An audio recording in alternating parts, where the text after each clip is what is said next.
Dua DPRD Provinsi Sumatera dan sekaligus guna menjalankan fungsi pengawasan untuk pengembangan perikanan dan peternakan, Komisi 2 DPRD Provinsi Sumatera Selatan mendatangi kantor pemerintah Kabupaten Penukal Aba Pematang Ilir Pali. Kedatangan disambut Sekda Pali, Syahron Nazil, dan Kepala Dinas Perikanan dan Peternakan Kabupaten Pali.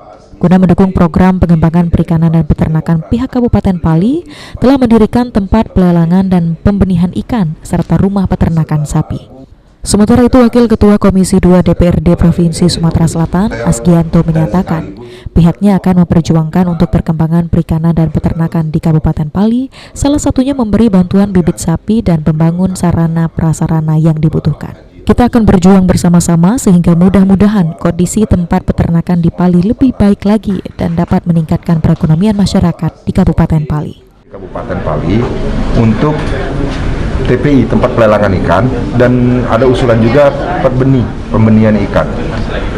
Jadi kita tinggal pilih nanti mau TPI atau UPTD kan, seperti itu. Makanya nanti tadi saya minta Pak Mariono selaku Kepala Dinas Perikanan Kabupaten Pali untuk berkoordinasi dengan Kepala Dinas Perikanan Provinsi. Aji, PAL TV.